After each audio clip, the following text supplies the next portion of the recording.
We're migrating 3 bubble apps with thousands of users to Next.js. We found that filters and pagination are surprisingly straightforward with AI code. For those new here, I run a dev agency and school community. In this video, we're adding a filter dropdown to our listings and some pagination buttons in under 15 minutes. We'll use AI to do all the heavy lifting. I think this is much easier in code compared to doing it in Bubble. Quick recap, in the last video, we built a full CRUD operations, create, edit, delete listings for the user's dashboard. So a very common feature is to filter listings by a particular status. So in this case, if we add a status which is like inactive, for example, I want a filter drop down here, which can just filter this table by active and inactive, the status. And the other feature is pagination. Let's say I had like 20 listings. How can I do next and back easily? So we're going to be just using Claude to implement this. Very quick and simple, easy. So a very straightforward feature to implement. I've already got my Claude AI thread warmed up from my previous conversation. In the previous video, we were just creating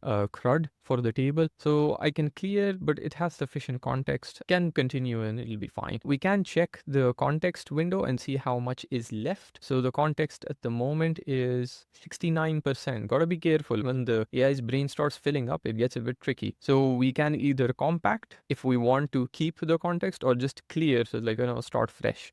There's a bunch of pros and cons either way. Just adding the filter, I think I'll do within this, but after the filter, the pagination, I'll probably clear and start a fresh thread for pagination. Okay, for filter, this should be sufficient. Now I'd like on the dashboard page a drop down so that I can filter the listings on the page using a simple drop down. I don't think this needs a plan. It's just a status to conditional diff on that. Yeah, it should be able to just easily do it without any plan. So again, if it's added the drop down to the dashboard page, and then again it's fetching the option set, sort of like status active inactive on the page as well, and this can be improved by using TypeScript constants, but that's a little bit complicated, so not in this video series, but Claude can easily do that. It's just knowing a concept. So it's just fetching the statuses, okay, saving the statuses in a bit of a state in a sense, the active inactive, and then it's filter status all, if not filter status, yeah, so that's the drop downs kind of default is going to show all,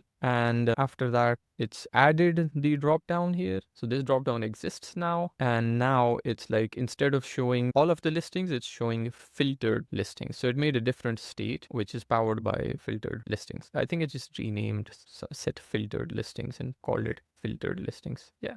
Active, inactive. Yeah, it's got this weird artifact on shrinking, but that's a response. You tell it and it'll fix it. That's because of this description not being too long.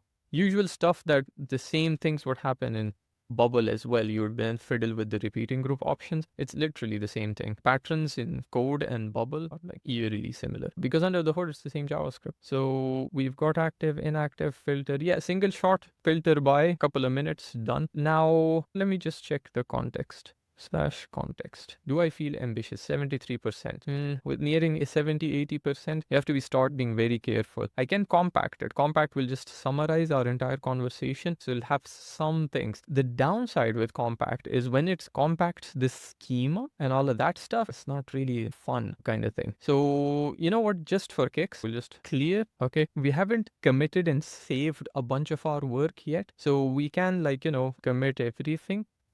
Please, Claude is really nice in writing nice commit descriptions. If I just commit, I was like, okay, added CRUD. I'll just say add CRUD. Ideally, we want to be committing as we go, as features or user stories are done. So we should like, okay, the login is done, the listings, CRUD, add, create, edit, delete. But it just like made a commit change. Let's see what it just described it. That was first initial at Supabase integration. At Supabase integration with authentication and listing that's too large of a commit. Generally speaking, smaller commits is better. But the summary it's giving is pretty accurate. So we've got clean context. I'd really appreciate if you smash that like button. It really helps other no-code devs find content like this. Now we wanted to add pagination. Before pagination, I could add like 10 listings. We've got AI and MCP access. So let me just ask it. So we're on test2 at ascitech.com, right? Let me just pass the unique ID as well.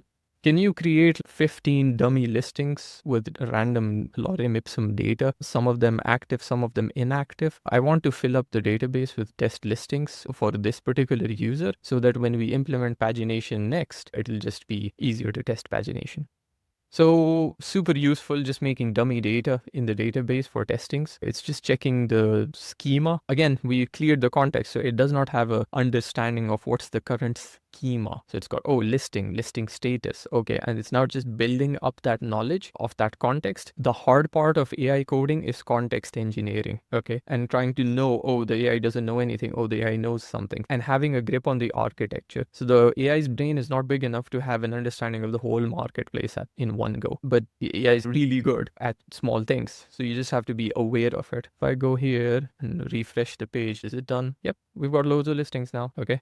Lots of lorem ipsum listings coming through, some active, some inactive, but we want pagination by 5 perhaps here now. So lots of data in the database. Don't forget to subscribe to the channel to stay in touch as videos come out. I plan on posting weekly about bubbled AI code transition. So now, again, this particular Claude thread does not have context that we're recording a YouTube video. So I'm going to do that first. We are recording a YouTube tutorial on explaining AI code, Next.js plus Supabase to bubble developers. So make sure to keep everything very simple and go step by step. All right. Use this component and let's add some simple pagination. Make sure to also respect the filter by status dropdown as well.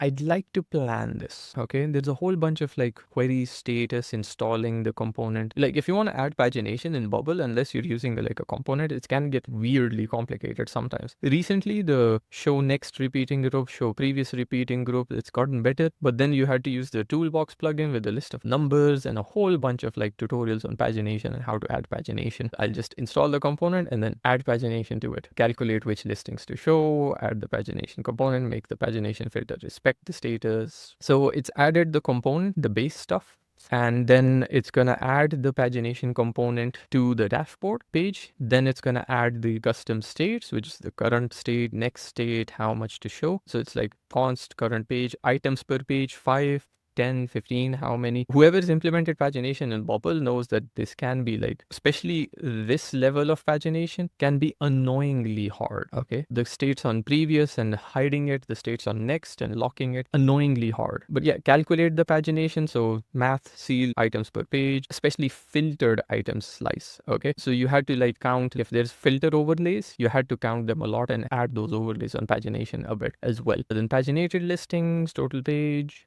Yeah, this is the actual implementation. That's the code there. And that's done. Let's test it out. So next, yeah, that seems to be done. Filtered by status. We're only seeing active, inactive.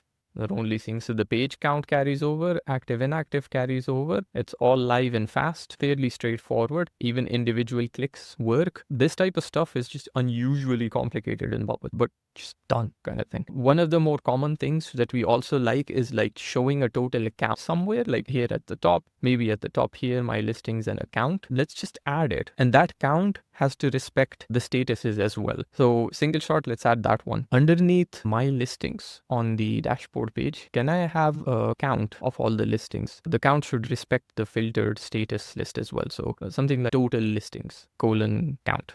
So I don't need plan mode for this one. It'll just single shot manage this easily by itself. It's just like added it. It's like done. I wanted it here, but it placed it here. But yeah, for the purpose of the tutorial, it's fine. Can we move it above the table, please? Under the heading, my listing. And then it's like, just hold my T, done. So we started with no filter status dropdown and no pagination and no dummy data in 10-15 minutes. We've got pagination implemented, a filter by status implemented, and the count implemented, and lots of next pack, 1, 2, 3, a whole bunch of stuff implemented straightforward. Total listings 18, active 11, inactive working. This page is showing all the active listings as well. We can commit the code and it should be done. This is a good time to mention our new school community. There's about 100 of us. Many of these people are no-code developers or Bubble developers transitioning to AI code. I've got complete 0 to 1 SaaS build in the classroom section, and there's live weekly Q&As happening as well to brainstorm any roadblock. Link in the description below. Thanks. Bye.